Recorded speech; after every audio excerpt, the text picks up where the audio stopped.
welcome to Little School of Life.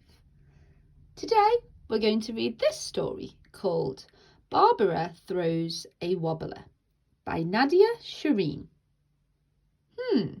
What do you think a wobbler is? Have you ever thrown a wobbler? Let's find out what happens inside.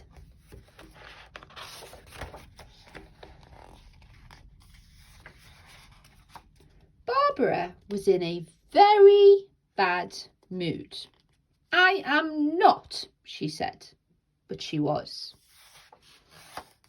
It had started in the morning because of a sock problem, and at lunchtime there had been a strange pee. Then Barbara stepped on a crack, which she had been trying very hard not to do. Things were going from bad to worse. Her friends were frolicking in the park. "Hi, Barbara," said Martha. "Come and play," said Otto. But Barbara didn't feel like a frolic. Of course, Barbara had been in bad moods before. She'd had huffs, grumps, upsets and strops, but today was different. Today felt like 100 bad moods wrapped up in one. And when another terrible thing happened, Barbara threw a great big wobbler. Oh dear. And then suddenly the wobbler was actually there. It loomed over Barbara's head. "What's wrong with Barbara?" said Bob. "And what's that weird thing?" Nobody knew. The wobbler hovered in the air, gloopy and heavy like an angry jelly.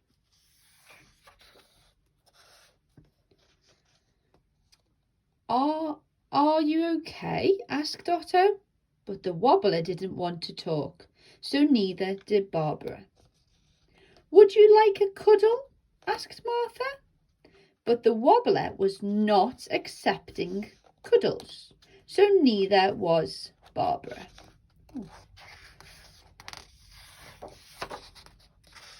Barbara didn't even want any of Small Bob's ice cream, which was really strange.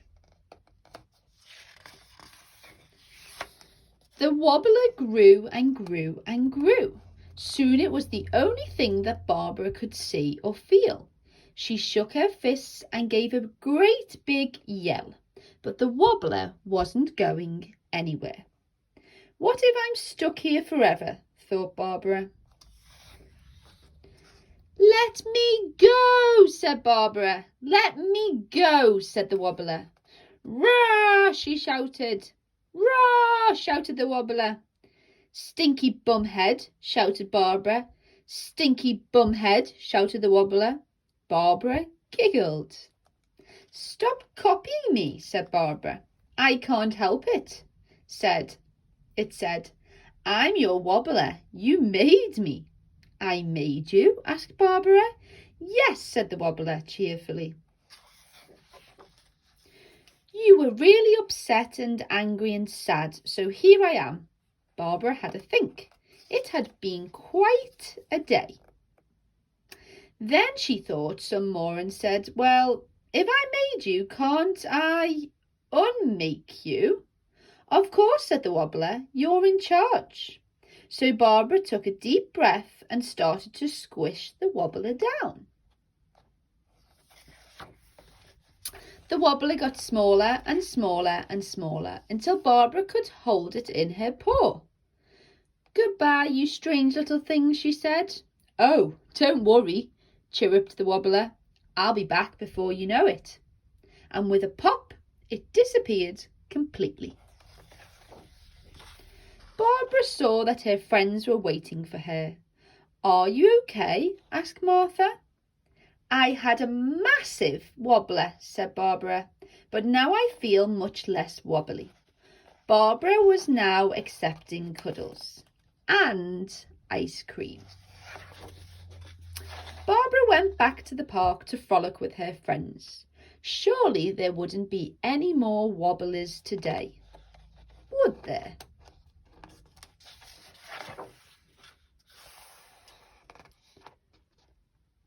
And here we have a very useful guide to bad moods. We have the sulk, the tizzy, the seethe, the huff, the grump, and the wobbler. Have you found yourself in any of these bad moods recently? The sulk is a quiet mood that often appears after losing a game or being refused treats. The tizzy is usually noticed around bedtime or when a precious item has been lost. The seethe is when you are angry but clever. Will quietly brew while thinking up rude names for people. The huff is when something is definitely not your fault, but everyone is saying that it's your fault. The grump is very, very sad and gloomy. Not even a tickle under the armpit can cheer up a grump. And of course, we've just heard all about the wobbler in this story, which, if you've already forgotten about wobblers, go back to the start of this book immediately. The end. Maybe you can have a think about some of the moods that you have sometimes and how you'll be able to crush them down just like Barbara did with the wobbler.